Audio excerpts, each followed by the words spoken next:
चार मिसरे पढ़ता हूं साहब और आपसे दुआएं मांगता हूं। पढ़ता हूं साहब कि पुराने हाल से बदतर सभी का हाल कर डाला,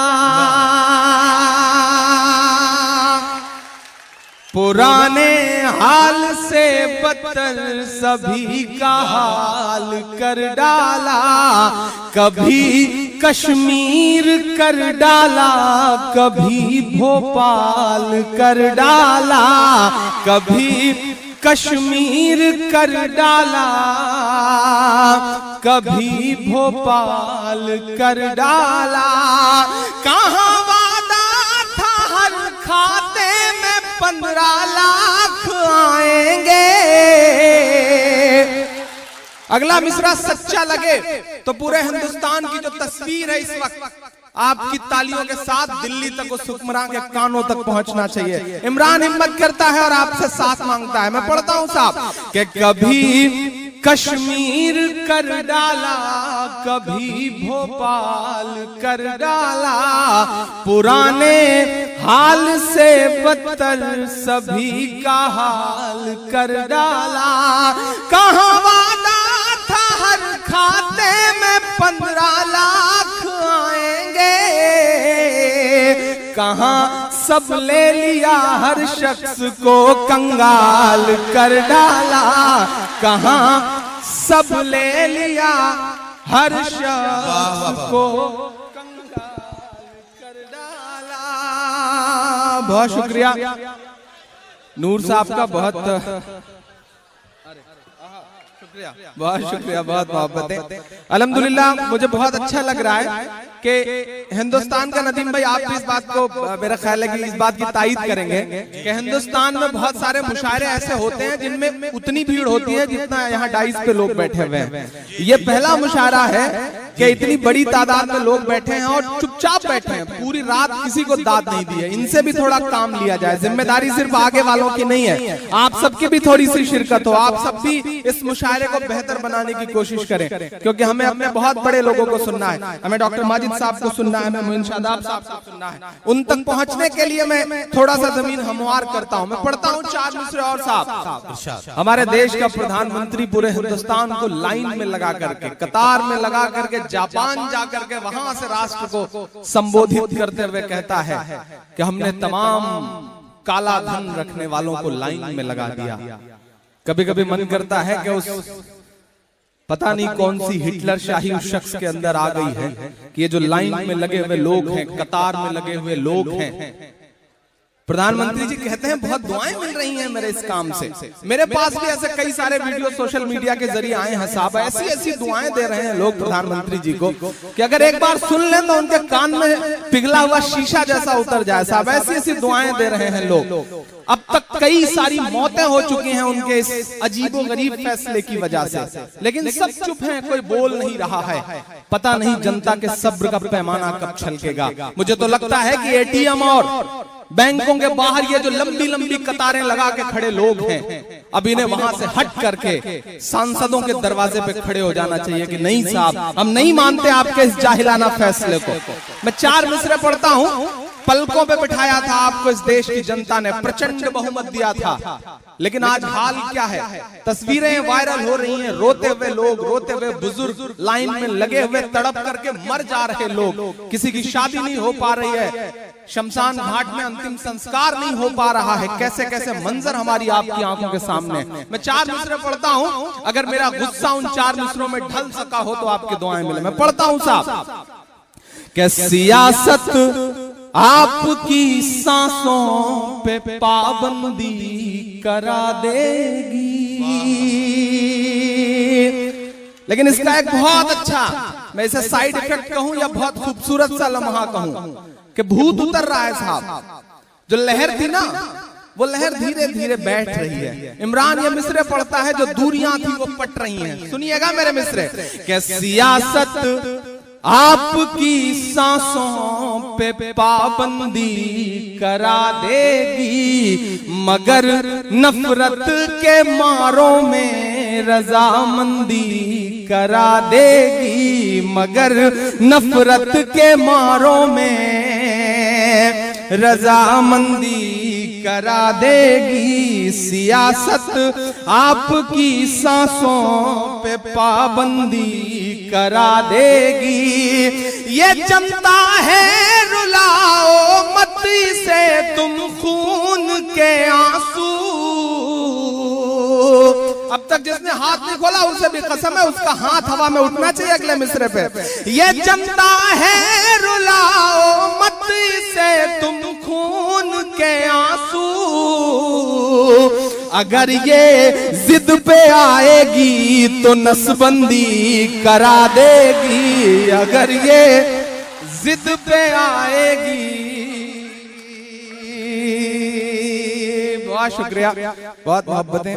बदमाशियों को भी आप कितनी मोहब्बत से सुन लेते हैं। सलाम है बिहार वालों आपको। अच्छा, मुझे तो हैरत हो रही थी कि रुखसार इतना अच्छा पढ़ रही थी और कोई नौजवान नहीं खड़ा हुआ। एक बोले भी साहब तो चचा बोले। मुझे लगता है जिनके लिए 10-15 साल बचे हुए हैं उन्होंने सोचा अब इस वक्त का सही इस्तेमाल किया जाए और उन्होंने कहा कि नहीं इसे फिर से पढ़ो। इससे समझ में आया साहब कि 3 तलाक वाला फैसला जो भी आएगा अच्छा ही आएगा। डेट उसकी कल ही है मेरा ख्याल है, तो उसके मद्देनजर भी उन्होंने बोला। बहुत अच्छा सुना है आपने। आइए 4 मिसरे और पढ़ता हूँ साहब के। और कितना सितमी जा करोगे साहब, और कितना हमें बर्बाद करोगे साहिब, और कितना हमें बर्बाद करोगे साहिब। मिनहाज नजीब भोपाल इमरान के मिसरे। और कितना हमें बर्बाद करोगे साहिब, क्या सितम और नया ईजाद करोगे साहिब। खुद के औलाद नहीं है तो बताओ इतना, खुद के औलाद नहीं है, खुद के औलाद नहीं है तो बताओ इतना। कितनी मौत को बे औलाद करोगे साहिब, करोगे साहिब, करोगे साहिब। और कितना हमें बर्बाद करोगे साहिब, क्या सितम और नया ईजाद करोगे साहिब। खुद के औलाद नहीं है तो बताओ इतना, कितनी माँ को बे औलाद करोगे साहिब, करोगे साहिब। बहुत शुक्रिया, बहुत मोहब्बतें। थोड़ा सा आप जोश में आए हैं, ऐसा लग रहा है कि अल्हम्दुलिल्लाह अब मैं थोड़ी देर पढ़ सकूंगा। मैं बहुत डरा सहमस आया था क्योंकि तबीयत बहुत खराब थी, तो मैं सोच रहा था माइक भी बार बार डिस्टर्ब कर रहा था तमाम शायरों को, लेकिन मैं बैठे बैठे सोच रहा था कि आपने अगर हिम्मत नहीं दी तो शायद आज बहुत पढ़ना मुश्किल हो जाएगा। लेकिन आपकी मोहब्बतों को सलाम। बहुत लंबा सफर बाई रोड आया, तकरीबन 600 किलोमीटर का सफर करके। ऐसे में सफर कर रहा था या आखिरी सफर कर रहा था पता ही नहीं चल पा रहा था, लेकिन सड़कें अल्हम्दुलिल्लाह अच्छी हैं आपके यहाँ तक आने की, एक पॉजिटिव चीज है। मैं 4 मिसरे और पढ़ता हूँ। कोशिश करता हूँ कि उन तमाम पहलुओं को छूं जो आपकी रोजमर्रा की जिंदगी से जुड़े हैं या जिनका दर्द आप महसूस करते हैं। मैं 4 मिसरे और पढ़ता हूँ साहब। मिनहाज बहुत प्यारा दोस्त है और जो ढाका यूथ क्लब है इसके तमाम साथियों को किसी भी मुशायरे में, ये तमाम शायर इस बात की दलील और गवाही देंगे कि इन दिनों होने वाले 1.5 साल के मुशायरे में, किसी भी मुशायरे में मेरा ख्याल है कि इतनी बेहतर तैयारी के साथ मुशायरे बहुत कम हुए हैं। इसलिए ढाका यूथ क्लब को बहुत मुबारकबाद।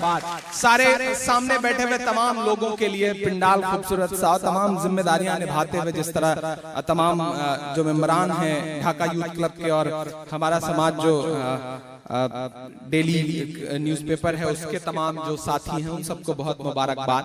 आइए 4 मिसरे और पढ़ता हूं साहब। 19 जवान उरी में शहीद हुए, 29 जवानों को लेकर के तकरीबन 3 महीने से सेना का एक विमान लापता है। सर्जिकल स्ट्राइक की क्रेडिट लेने के लिए हिंदुस्तान भर में पोस्टर चिपकवाने वाले लोग उस पर बात तक नहीं करना चाहते कि वो 29 जवान कहां हैं। कोई बात नहीं करना चाहता उन पर। 2 जवान हमने बारामूला में उस दिन खोए, 4 जवान जिनमें 3 बीएसएफ के और 1, और हर दिन कोई ना कोई एक खबर जरूर आ रही है। लेकिन सब चुप है साहब, क्योंकि देशभक्ति की चाशनी में लपेट करके जो कुछ जुमले फेंके जा रहे हैं देश उसे एक्सेप्ट करने के लिए तैयार है। कल तो सोशल मीडिया पे एक मजे की बात हुई, एक साहब ने कमेंट लिखा कि अगर आप मोदी के सच में विरोधी हैं और मोदी के फैसलों का विरोध करते हैं तो कृपया अपनी 500 की नोट न बदलवाएं, यही असली विरोध होगा। इससे साबित करें कि आप मोदी के असली विरोधी हैं। तो नीचे एक बहुत प्यारे दोस्त ने बहुत अच्छा कमेंट लिखा कि आपकी बात से सहमत हूं, लेकिन आप मोदी के बहुत बड़े भक्त हैं, ये भी आप साबित करें। आप अपनी बीवी को छोड़ करके जंगल भाग जाएं और साबित करें कि आप मोदी के सच्चे भक्त हैं। लोग बोलना सीख रहे हैं। अल्हम्दुलिल्लाह एक बहुत बड़ा बदलाव आया है पिछले 2-3 सालों में कि लोगों ने बोलना शुरू किया है। मैं 4 मिसरे पढ़ता हूं साहब। कि सरहद पर दहशत गर्दों का कब्जा है। सर्जिकल स्ट्राइक या फर्जिकल स्ट्राइक जो भी रही हो, ये कहा गया कि हमने बंकर तबाह कर दिए, लेकिन उसके बाद से कम 16 अटैक हो चुके हैं इस तरफ। जब बंकर तबाह थे तो अटैक हो कैसे रहे हैं साहब। मैं पढ़ता हूं कि सरहद पर दहशत गर्दों का कब्जा है, मुल्क पे झूठे हमदर्दों का कब्जा है, मुल्क पे झूठे हमदर्दों का कब्जा है। एक के बदले 10 सर की उम्मीद न रख। मेरे हिम्मत के साथ खड़े होइएगा, मैं पढ़ता हूं साहब कि एक के बदले 10 सर की उम्मीद न रख। दिल्ली तुझ पर नामर्दों का कब्जा है, दिल्ली तुझ पर नामर्दों का कब्जा है। कि सूरज लहू लुहान पड़ा है चाहत का, सूरज लहू लुहान पड़ा है चाहत का, सूरज लहू लुहान पड़ा है चाहत का। साहेब रोशनदान की बातें करते हैं, साहेब रोशनदान की बातें करते हैं। एक कश्मीर संभाले नहीं संभलता है, एक कश्मीर संभाले नहीं संभलता है, और बलूचिस्तान की बातें करते हैं, और बलूचिस्तान की बातें करते हैं। बहुत शुक्रिया, आप जुड़ चुके हैं। कुछ एक लोग हैं जिन पे मेरी नजरें हैं, वो अभी भी हाथ बांध के बैठे हैं। होता है कभी कभी देर से समझ में आता है। वो हमारे इलाहाबाद में साहब एक डॉक्टर थे, उनके पास एक पेशेंट आया, तो पेशेंट के साथ जो आदमी आया तो उसने कहा साहब हमारे भाई का पैर नीला हो गया है, बिल्कुल नीला पड़ता जा रहा है। डॉक्टर साहब ने देखा और कहा कह रहे जहर फैल गया है, काटना पड़ेगा पैर, और बिल्कुल तुरंत ऑपरेशन थिएटर में ले जाकर के पैर काट दिया।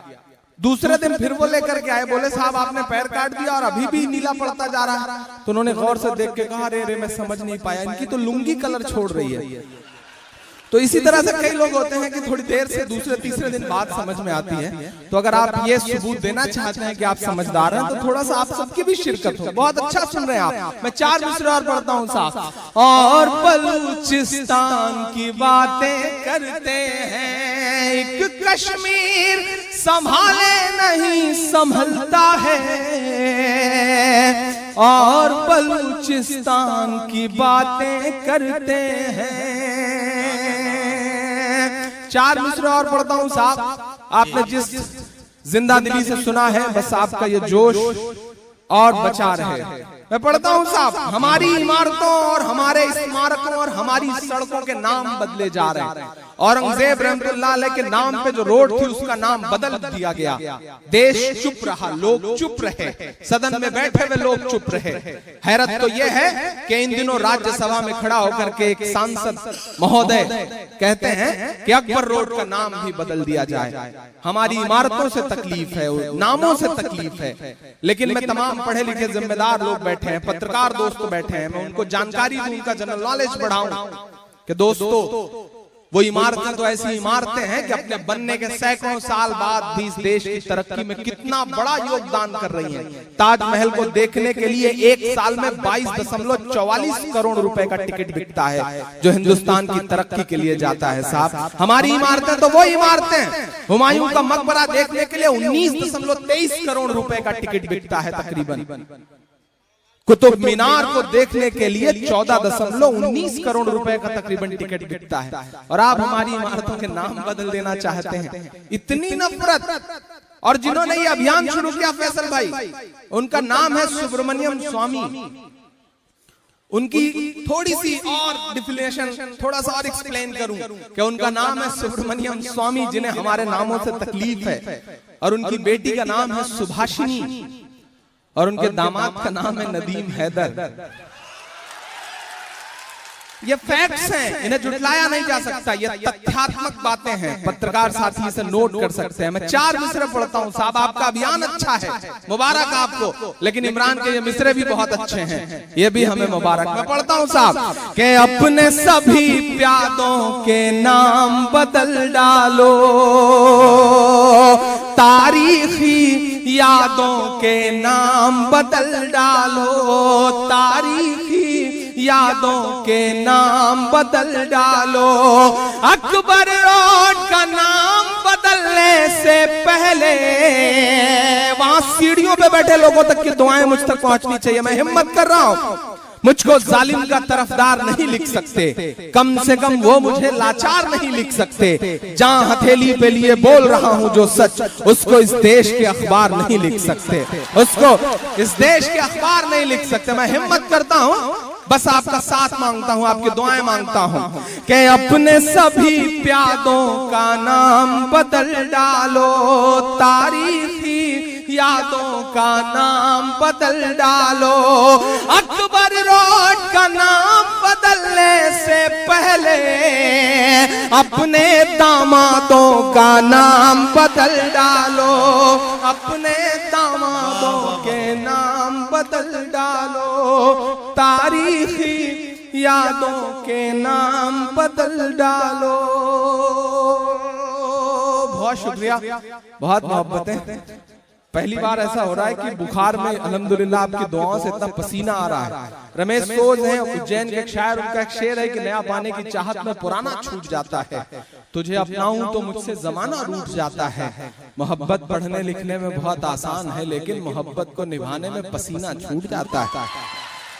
मैं निभाता हूं, बस थोड़ा सा आप सब भी निभा देंगे तो इंशाल्लाह अच्छा रहेगा। ये बिहार है साहब, सलाम करता हूं बिहार को, सलाम करता हूं आपकी मोहब्बतों को, और उत्तर प्रदेश की तरफ से, पूरी हुकूमत की तरफ से, पूरी आवाम की तरफ से फैसल भाई, लालू जी और नीतीश जी को खास तौर पर शुक्रिया इस जमीन पर खड़ा होकर कहता हूं, देता हूं, क्योंकि आपने बहुत समझदारी दिखाई, एक महागठबंधन बनाया और नफरतों के गुब्बारे में छेद कर दिया। वरना आजम खान साहब हर बड़े जलसे में ये बात कहते हैं कि शुक्रिया बिहार वालों, आपने उत्तर प्रदेश को जलने से बचाया है। वरना जो पिछली दिवाली थी साहब, वो पटाखों से नहीं बल्कि हमारे जलते हुए घरों से मनती।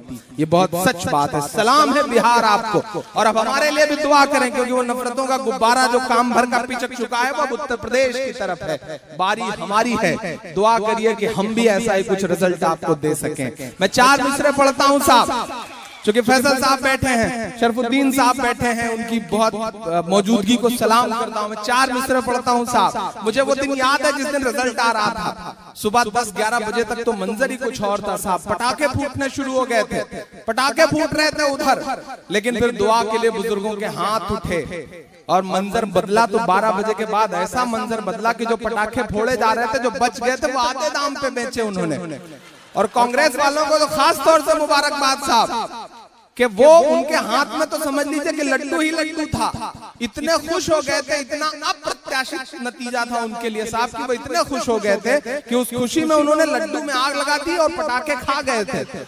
इतना उल्टा उल्टा मामला हो गया था। लेकिन सलाम आपको, मैं 4 मिसरे पढ़ता हूँ साहब के। गुर्राने वालों को आग बबूला करके छोड़ दिया।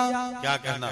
गुर्राने वालों को आग बबूला करके छोड़ दिया। इधर उधर बस झूल रहे हैं, झूला करके छोड़ दिया। इधर उधर बस झूल रहे हैं, झूला करके छोड़ दिया। इस दीवाली फोड़ न पाए हैं वो एक पटाखा तक। अमित शाह को लालू जी ने लूला करके छोड़ दिया। अमित शाह को लालू जी ने लूला करके छोड़ दिया। बस मैंने लालू जी का नाम उल्टा किया है, इससे ज्यादा कुछ नहीं किया इसमें। अमित शाह, अच्छा आप भी आ गए, आइए। एक और शायरा की वापसी हुई है हमारे मुशायरे में, कबूल करिए। और आप बैठिए।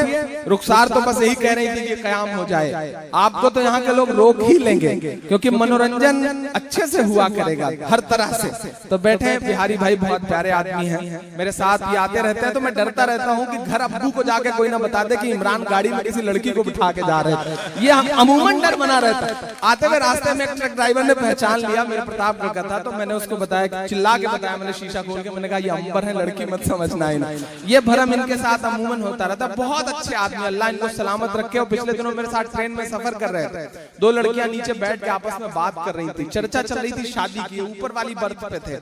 एक लड़की ने दूसरे से कहा कब शादी कर रही हो? बोले बहुत जल्दी तलाश रही हूँ, शौहर मिल जाए। कैसा शौहर चाहिए? बोले करोड़पति चाहिए। करोड़पति नहीं मिला तो क्या करोगे? बोले 50-50 लाख के 2 कर लूंगी। बोले 50-50 लाख के 2 नहीं मिले तो क्या करोगे? बोले 25-25 लाख के 4 कर लूंगी। बोले वो भी नहीं मिले तो? बोले 10-10 लाख के 10 कर लूंगी। अंबर जी ऊपर से टपके उनकी गोद में, बोले बहन जी जब ये रेट 1000 तक आ जाए तो मुझे भी खबर कर दीजिएगा, मैं भी लाइन में। बहुत जिंदा दिल आदमी, इलाहाबाद यूनिवर्सिटी के उप मंत्री रह चुके हैं, प्रकाशन मंत्री। 2 लड़कियां आपस में लड़ रही थी। लड़कियां जब आपस में लड़ती हैं तो उनके झगड़ने का अंदाज बड़ा निराला होता है। एक ने उससे कहा कि तुम्हारा पति, तुम्हारा शौहर लूला मिले, लंगड़ा मिले। दूसरे ने कहा तुम्हारा काना मिले, बहरा मिले, गूंगा मिले। अंबर उधर से गुजर रहे थे। 1 मिनट इन्होंने खड़े होकर कहा कि बहन जी तो मैं रुकूं या जाऊं? इतने जिंदा दिल आदमी, अल्लाह इन्हें सलामत रखे। बहुत प्यारे दोस्त है मेरे। मैं 4 मिसरे और पढ़ता हूँ। अच्छा फिर खड़ा हो गया क्या? कहाँ गया? मैं 4 मिसरे और पढ़ता हूँ, आप बहुत अच्छा सुन रहे हैं। क्या चाय चाय करते थे,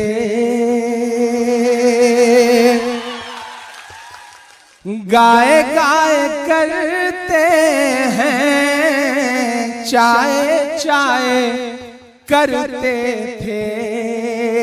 2014 का इलेक्शन, उससे पहले के तमाम भाषण और अब के तमाम भाषण, इमरान के मिसरे सुनिए साहब। कि चाय चाय करते थे, गाय गाय करते हैं, चाय चाय करते थे। चाय चाय करते थे, गाय गाय करते हैं, जागे हैं दलित जब से, हाय हाय करते हैं, जागे हैं दलित जब से। और 3 साल बाकी है, आने दो जरा 19। रात के इस पहर एक शायर की जुबान अल्लाह इंशाल्लाह जरूर कबूल करेगा। मैं पूरे यकीन के साथ कह रहा हूं साथ कि 3 साल बाकी है, आने दो जरा 19। 3 साल बाकी है, आने दो जरा 19। दिल्ली भी ये कह देगी, बाय बाय करते हैं, दिल्ली भी कह देगी, बाए बाए करते हैं, जागे हैं दलित जब से। बहुत शुक्रिया। मैं एक नज़्म सुनाना चाह रहा हूँ खास तौर पर आज इस खूबसूरत सी महफिल में। एक बहुत जिम्मेदारी भरी और दिल से जुड़ी हुई नज़्म आपको सुनाना, लेकिन उससे पहले 4 मिसरे और पढ़ देता हूँ। आज बाबा बोले हैं साहब, बाबा ने कहा कि जब सैनिक सरहद पर कई दिनों तक बिना खाए पिए खड़ा रह सकता है, तो राष्ट्र हित में आप बैंक की लाइन में क्यों नहीं लगे रह सकते। मैंने बाबा को मेल भेजा है कि बाबा अगर राष्ट्र हित का इतना ख्याल है तो पतंजलि प्रोडक्ट 10 दिन के लिए फ्री बांटना क्यों नहीं शुरू कर देते। बाबा का जवाब नहीं आया है, उम्मीद है जवाब आएगा। मैं 4 मिसरे पढ़ता हूँ साहब। बाबा ने पिछले दिनों हरियाणा में बयान दिया, मैं नाम नहीं लूंगा, नहीं आप जान जाएंगे कि मैं बाबा रामदेव जी की बात कर रहा हूं। आप समझदार लोग हैं, ये बिहार है साहब। बाबा ने बयान दिया है कि जो जय नहीं बोलते, अगर कानून ने मेरे हाथ नहीं बांध रखे होते तो उनकी गर्दनें काट दी जाती। तभी उनके पड़ोस में खड़े उनके पीए ने कहा कि बाबा गर्दनें काट दी जाएंगी तो जो अपना तेल और शैम्पू का बिजनेस है इसका क्या होगा। बाबा की समझ में आ गई बात, बाबा चुप हो गए। लेकिन मुझे लगा कि मुझे एक सवाल पूछना चाहिए। मैं 4 मिसरे पढ़ता हूँ आप सबकी तरफ से। मेहनत कर रहा हूँ, गला बहुत खराब है, लेकिन मैं हिम्मत करता हूँ। बस आप सब साथ जुड़ेंगे तो इंशाल्लाह पढ़ ले जाऊंगा। मैं पढ़ता हूँ 4 मिसरे कि जो नफरत के सबब उठी थी वो ललकार किसकी थी। जो नफरत के सबब उठी थी वो ललकार किसकी थी। हमारे खून को प्यासी थी वो तलवार किसकी थी। हमारे खून को प्यासी थी वो तलवार किसकी थी। हमारी गर्दने मत काटिए, बस ये बता दीजिए जिसे तुम पहन कर भागे थे वो सलवार किसकी थी। जिसे तुम पहन कर भागे थे वो सलवार किसकी थी। मैं 4 मिसरे और पढ़ता हूं साहब। नदीम भाई पीछे किसी से पूछ रहे हैं कि आपको तो बताया होगा। नहीं, अफजल मंगलोरी साहब रुड़की से हैं और बाबा हरिद्वार से हैं। ये इनके पड़ोस का मामला है। ये भले रुड़की से हैं लेकिन ये अभी हरिद्वार जाना नहीं चाहते, अभी जवान हैं।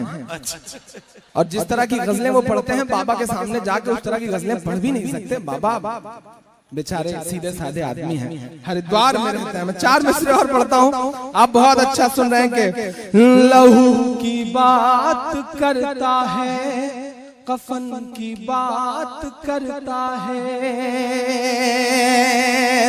वो कारोबारियों के साथ धन की बात करता है। टीवी स्क्रीन का एक ब्लैक होती है, एक चेहरा नमूदार होता है और कहता है कि आज रात 12 बजे से 500 और 1000 के नोट बंद। राष्ट्रहित का फैसला है। मैं आपका जनरल नॉलेज बढ़ाता हूं और एक जानकारी देता हूं कि इस देश की 84% करेंसी है 500 और 1000 की नोट। 84% करेंसी 500 और 1000 की नोट में है। एक बार की 500 और 1000 के नोट बंद कर देना यानी देश की 84% करेंसी ब्लॉक कर देना। ऐसी नोट छापी है साहब, काला धन रोकने की बात कर रहे हैं। 1000 की नोट के बजाय 2000 की चूरन वाली नोट ला दी साहब। धुलिये तो रंग छोड़ रही है, ऐसी नोट है। एटीएम मशीनों के साइज की नहीं है। पता नहीं कौन कौन अहमकाना फैसले ले रहे हैं, और ले भी क्यों ना। जिसे परिवार से मतलब नहीं, जिसे बीबी से मतलब नहीं, बच्चों से मतलब नहीं, उसे क्या पता कि दूध कैसे खरीदा जाता है, उसे क्या पता कि सब्जी कैसे खरीदी जाती है। कौन सी सब्जी वाला कार्ड स्वैप करेगा एटीएम मशीन से, वो पैसे निकाल के आप उसे देंगे। इतना अहमकाना फैसला है। मैं हैरत में हूं कि देश का आम आदमी तो चुप है, लेकिन विपक्ष क्या कर रहा है, कायदे से धरना भी नहीं दे पा रहा है। अब तक तो उसे सड़क पर उतारना चाहिए, क्योंकि ये बहुत ही खराब फैसला है। कितने लोग मारे जा रहे हैं। इमरान मिश्र पढ़ता है और ये जानकारी देता है कि देश के 87 लोग ऐसे हैं। अगर काला धन रोकना चाहते हैं मोदी जी तो 87 लोग ऐसे हैं सिर्फ 87 लोग इस देश के चिन्हित लोग, जिनके ऊपर 85,000 करोड़ रुपया कर्ज है, सिर्फ उन्हीं को पकड़ लीजिए, उनके नाम सार्वजनिक कर दीजिए, उनसे पैसे निकाल लाइए, इस देश की इकोनॉमी अपने आप सुधर जाएगी। लेकिन आप ये सब नहीं करेंगे, क्योंकि आपको अपने आकाओं को खुश करना है। चूंकि बैंक डूब रहे थे, 85,000 करोड़ रुपए का कर्ज लेकर के बड़े बड़े धन्ना सेठ देश छोड़ रहे थे, तो बैंकों ने जब प्रेशर डाला तो करें क्या साहब? तो हमारे आपके जेब पर डाका डाला जा रहा है। 4,000 रुपए के लिए लाइन में खड़ा हुआ शख्स आपको काला धन रखने वाला लगता है? कैसी आंखें हैं उनके पास, मुझे हैरत है कि पता नहीं वो कब सुधरेंगे। आप सबको बोलना पड़ेगा, यकीनन ये बहुत बुरा दौर है, लेकिन बोलना तो पड़ेगा साहब। जो कहते हैं इस आंधी में पर ना तोला जाएगा, जो इस बात पे खुश है हमसे लब ना खोला जाएगा, उनसे कहो हम तूफानों से डरने वाले लोग नहीं, कातिल को मरते दम तक कातिल ही बोला जाएगा। मैं मिसरे पढ़ता हूं साहब कि लहू की बात करता है, कफन की बात करता है, वो कारोबारियों के साथ धन की बात करता है। हमारे मुल्क ने कैसा नमूना चुन लिया यारो, वतन की बात करनी थी तो मन की बात करता है, वतन की बात करनी थी तो मन की बात करता है। 4 मिसरे और पढ़ के एक नज्म आपको सुनाता हूं साहब, एक बहुत दिल से जुड़ी हुई नज्म आपकी अदालत में रखता हूं। सीधे सीधे नज्में सुनाता हूं, चूंकि वक्त भी बहुत कम है, हमारे कई बड़ों को पढ़ना है। मैं एक नज्म सुनाता हूं। ठीक है साहब, सर्जिकल स्ट्राइक के लिए आपका शुक्रिया, काला धन पर स्ट्राइक के लिए आपका शुक्रिया, आप जापान में जाके गिटार बजाए उसके लिए भी आपका शुक्रिया, आप बुलेट ट्रेन ला रहे हैं साहब उसके लिए भी आपका शुक्रिया। लेकिन तमाम शुक्रिया के बीच में मुझे ये बताइए कि नजीब कहाँ है? क्योंकि वो आपकी दिल्ली से गायब हुआ है। आपके घर से 5 किलोमीटर दूर इस देश की एक टॉप मोस्ट यूनिवर्सिटी से एक लड़का गायब हो जाता है, और आपकी पुलिस क्या कर रही है? चुप है साहब। FIR तक सही से दर्ज नहीं हो रही है। जेम्स बॉन्ड की तरह 8 अंडर ट्रायल कैदियों को तलाश करके कुछ ही घंटों में मार देने वाली आपकी पुलिस एक लड़के को क्यों नहीं ढूंढ पा रही है, क्यों नहीं खोज पा रही है साहब? 8 नहीं, मैं तो 9 कह रहा हूं। जो रमाशंकर यादव जी मारे गए हैं 9 जोड़िए, वो मुठभेड़ में 8 लोग नहीं मरे हैं, उसमें 9 लोग मारे गए हैं, और किसने मारा है पूरा देश जान रहा है। लेकिन अजीब बेशर्मी है साहब के सब ने चुप्पी ओढ़ी हुई है, सबकी जुबान पे ताले पड़े हुए हैं, अच्छे दिनों की तलाश में लोग भटक रहे हैं। मैं एक बहुत छोटी सी नज्म का एक मुखड़ा सा पढ़ के आपको जगा के नज्म शुरू करता हूं कि हाथों की सफाई छुपाता है।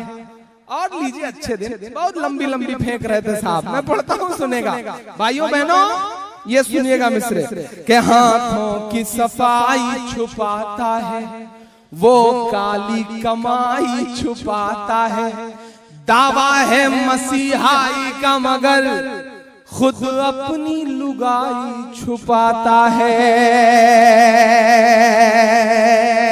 जो उम्मीद में बैठे हैं उनके लिए मिसरे, अगले 2 मिसरे पे एक एक शख्स जाग जाए तो फिर मैं एक जिम्मेदारी मेरी संजीदा सी नज्म सुनाऊं आपको कि हाथों की सफाई छुपाता है, वो काली कमाई छुपाता है, दावा है मसीहाई का मगर खुद अपनी लुगाई छुपाता है। मीडिया ने जो गढ़ रखा है उस झूठी शान का क्या होगा?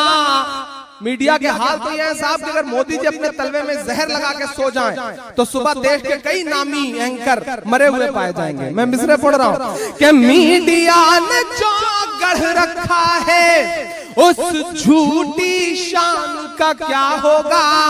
जो बीवी का ना हुआ भला वो हिंदुस्तान का क्या होगा? वो हिंदुस्तान का क्या होगा? वो हिंदुस्तान का क्या होगा? एक नज़्म पढ़ता हूं बहुत मेरे दिल से जुड़ी हुई।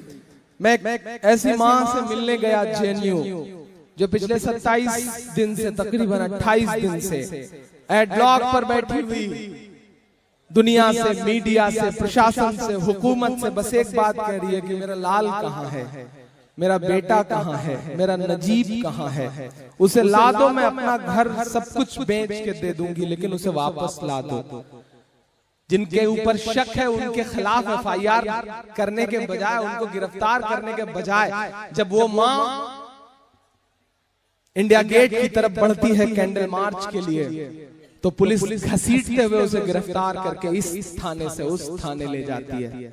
वाह मोदी जी, कैसा हिंदुस्तान बना रहे हैं आप, कैसा देश बना रहे हैं आप। मैं एक नज्म पढ़ता हूँ, थोड़ी देर मुझसे जुड़ जाइएगा। अब तक जो कुछ पढ़ा शायद इसी नज्म के लिए आपका जहन बना रहा था। थोड़ा सा वॉल्यूम बढ़ा दीजिएगा, थोड़ा सा बढ़ा दीजिए वॉल्यूम। मैं पढ़ता हूँ साहब। सुना था कि बेहद सुनहरी है दिल्ली, समंदर सी खामोश गहरी है दिल्ली। सुना था कि बेहद सुनहरी है दिल्ली, समंदर सी खामोश गहरी है दिल्ली। मगर एक माँ की सदा सुन न पाए, मगर एक माँ की सदा सुन न पाए, तो लगता है गूंगी है बहरी है दिल्ली।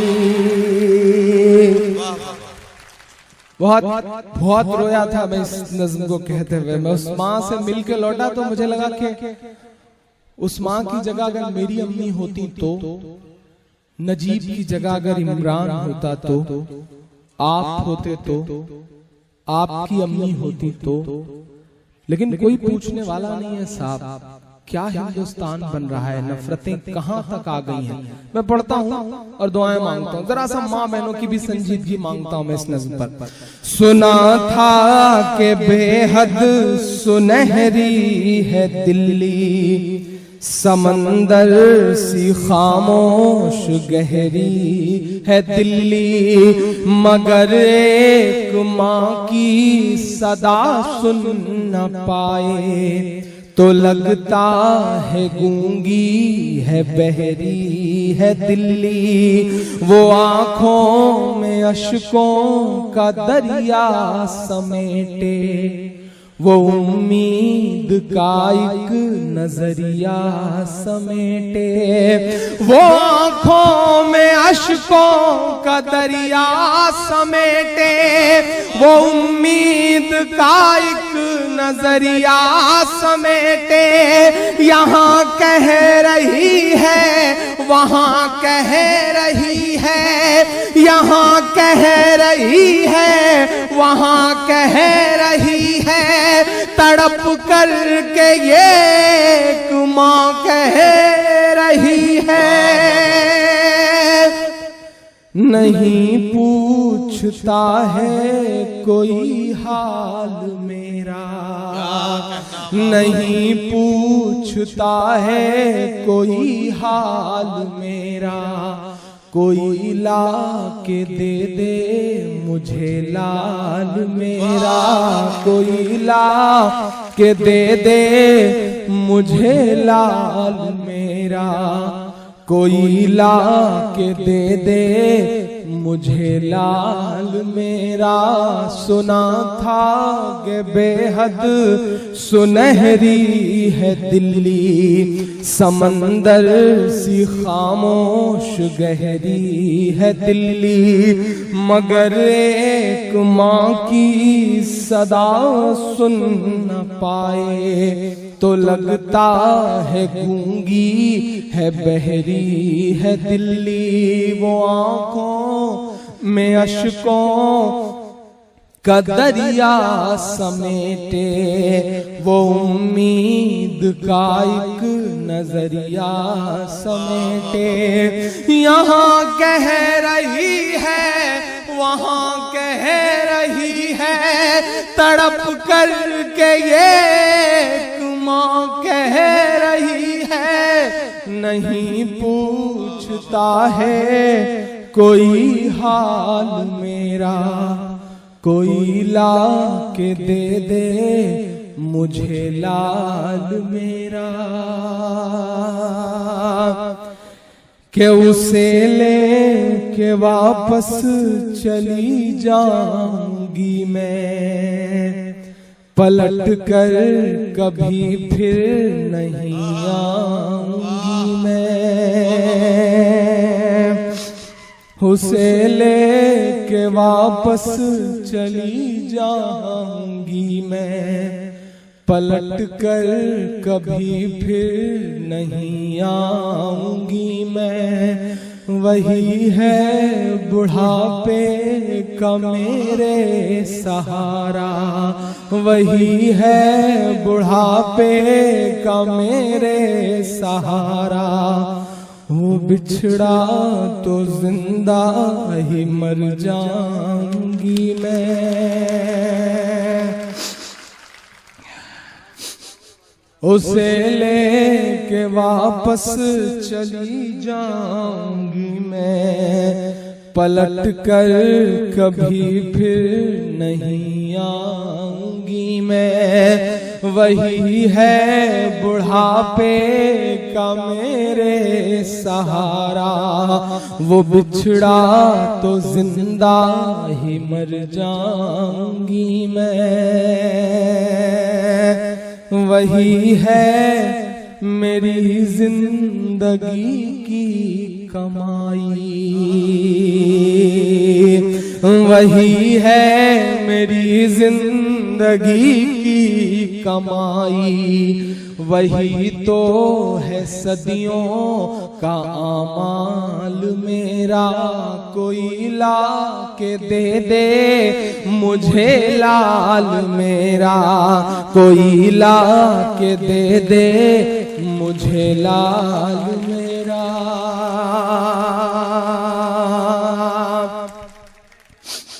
हमारे देश का प्रधानमंत्री महोबा में कहता है नदीम भाई कि मैं मुस्लिम महिलाओं को उनका हक दिला के रहूंगा। कभी कभी मेरा मन करता है कि मैं 7RCR, जिसका नाम अब बदला जा चुका है, यानी कि जो उनका घर है, कभी कभी मन करता है कि उनके घर के बाहर दरवाजे पर जाऊं, चीख करके उनसे कहूं कि आदरणीय नरेंद्र मोदी साहब, अगर मुस्लिम महिलाओं को, मुस्लिम बहनों को उनका हक दिलाना ही चाहते हैं तो नजीब की अम्मी को अपनी बहन मान लीजिए और ला दीजिए उसका बेटा वापस। शायद इससे बड़ी बात नहीं हो सकती। क्या खूब हक दिला रहे हैं आप मुस्लिम बहनों का, क्या खूब उन्हें इंसाफ दिला रहे हैं आप। अखलाक की अम्मी को क्या खूब इंसाफ दिला रहे हैं, मिन्हाज की बेवा को क्या खूब इंसाफ दिला रहे हैं, नजीब की अम्मी को क्या खूब इंसाफ दिला रहे हैं। भूल गए हैं आप इतिहास कि रानी कर्मावती ने जब हुमायूं को एक राखी भेजी थी और ये कहा था कि मैं तुम्हें भाई मानती हूं और मेरा राजपाट खतरे में है, मुझे बचाने के लिए आ जाओ, तो सलाम है उस बादशाह को कि अपनी सारी सल्तनत को ठोकरों पर रखते हुए निकल पड़ा था अपनी बहन को बचाने के लिए। उनसे कुछ सीखिए। जिस लाल किले की प्राचीर पर खड़े होकर के आप झूठ बोलते हैं भाषणों में, उसे बनाने वाले शख्स से कुछ सीख लेते तो शायद हिंदुस्तान की आवाम थोड़ी सी खुशहाल हो जाती।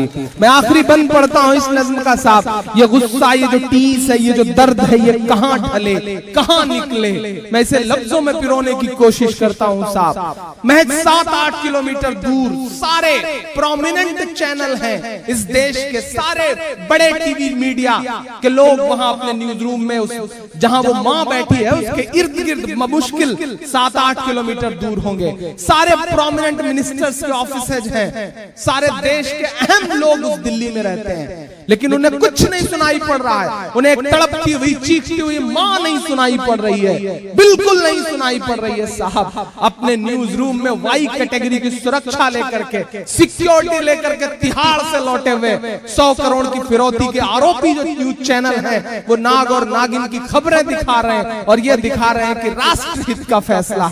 इमरान मिस्र पढ़ता है साहब कि ये टीवी के एंकर कहां मर गए हैं, सिर्फ रवीश कुमार को छोड़ करके आज तक किसी ने प्राइम टाइम में नहीं दिखाया इसे, इसलिए अभी सलाम करने का मन करता है उस शख्स को। मैं पढ़ता हूं, और क्यों ना हो, बिहार की मिट्टी में ही कुछ ऐसा है साहब कि इस मिट्टी से निकला हुआ इंसान कहीं ना कहीं उसके अंदर मोहब्बतें रह ही जाती हैं। मैं पढ़ता हूं साहब, ये टीवी के एंकर कहां मर गए हैं, ये गांधी के बंदर कहां मर गए हैं, ये टीवी के एंकर कहां मर गए हैं, ये गांधी के बंदर कहां मर गए हैं। मेरी चीख और मेरी फरियाद कहना, मेरी चीख और मेरी फरियाद कहना, ये मोदी से एक मां की रुदाद कहना, कहीं झूठ की शख्सियत बह न जाए। पढ़ता हूं, जिन्होंने अब तक हाथ नहीं खोले मैं सबको शरीक करता हूं, अगले चौथे मिसरे पे जाए अपने ऐसी कमरों में सोए हुए उन तमाम हुक्मरानों के कानों तक मेरी आवाज, जो अपने कमरों में सो करके भूल गए हैं कि दुनिया में तमाम बादशाह आए और चले गए, हिटलर भी आया था, नमरूद भी आया था, फिरौन भी आया था, लेकिन कोई बाकी नहीं है, सिर्फ उनकी निशानियां बची हैं और उनकी कहानियां बची हैं। आपका भी हश्र कुछ ऐसा ही होना है, अभी भी जाग जाए तो बेहतर है। मैं तो उनकी बर्बादी के नहीं बल्कि अल्लाह से उनकी हिदायत की दुआ करता हूं कि अल्लाह ऐसे जालिम लोगों को हिदायत दे ताकि मजलूमों की आवाज उनके कानों तक पहुंच सके। मैं पढ़ता हूं साहब, कहीं आपकी कहीं झूठ की शख्सियत बह न जाए, ये नफरत की दीवार छत बह न जाए। आप सबकी शिरकत मांगता हूं मैं इन मिसरों पे। मेरा दिल का बहुत बड़ा दर्द है शायद जो ढल गया है इन 4 मिसरों में, और इंशाअल्लाह ये मिसरे सच्चे होके रहेंगे। मैं पढ़ता हूं साहब, मेरी चीख और मेरी फरियाद कहना, ये मोदी से एक मां की रुदाद कहना, कहीं झूठ की शख्सियत बह न जाए, ये नफरत की दीवार छत बह न जाए, है एक मां के अश्कों का सैलाब साहब, है एक मां के अश्कों का सैलाब साहब, कहीं आपकी सल्तनत बह न जाए।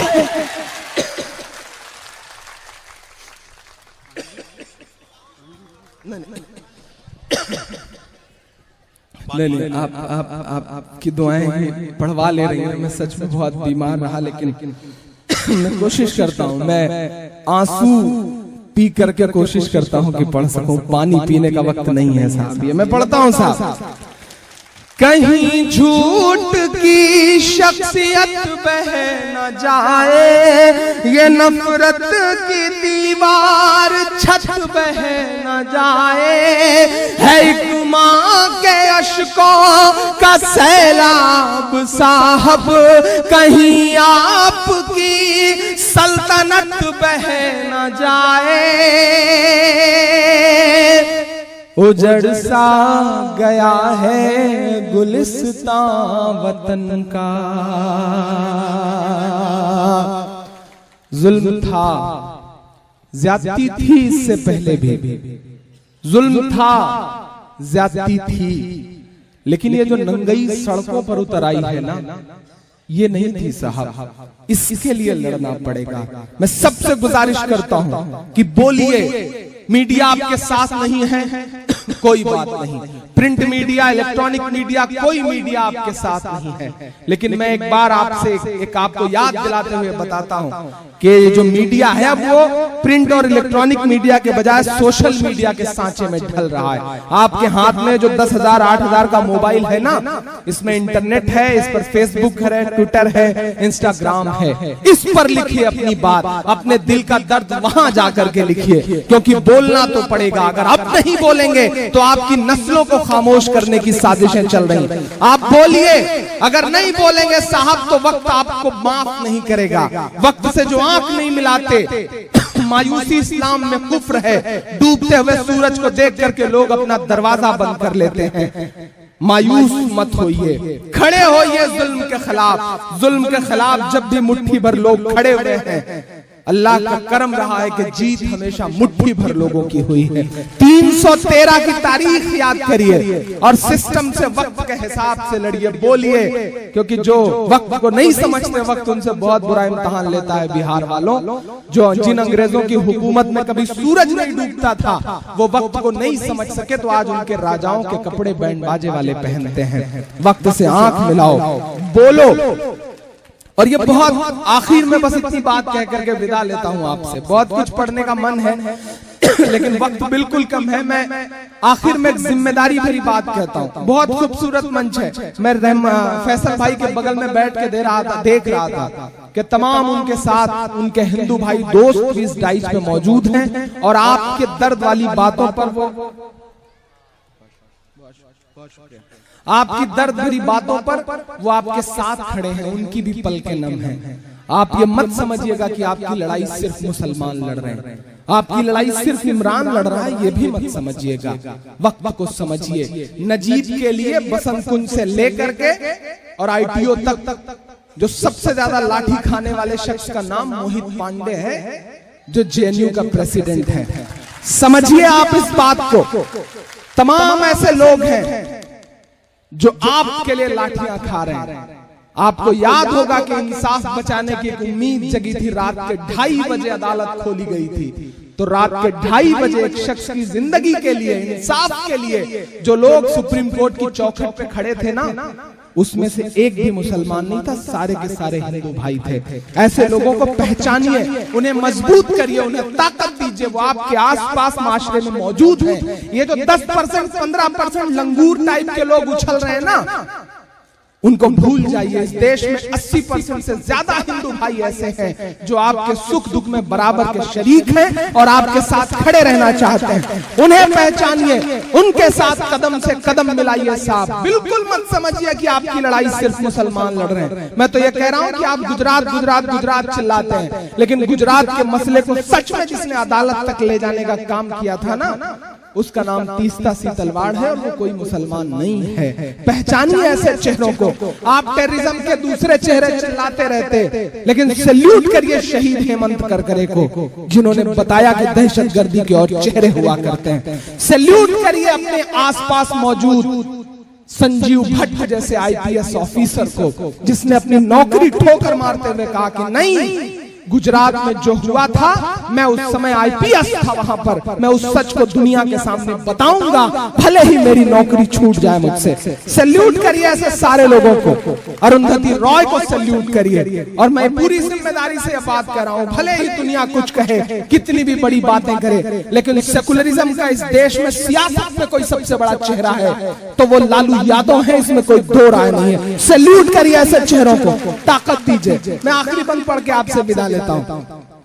है एक मां के अश्कों का सैलाब साहब, कहीं आपकी सल्तनत बह न जाए। उजड़ सा गया है गुलिस्तां वतन का, उजड़ सा गया है गुलिस्तां वतन का। नहीं तो ये भारत था खुशहाल मेरा, कोई ला के दे दे मुझे लाल मेरा, कोई ला के दे दे मुझे लाल मेरा। बहुत शुक्रिया।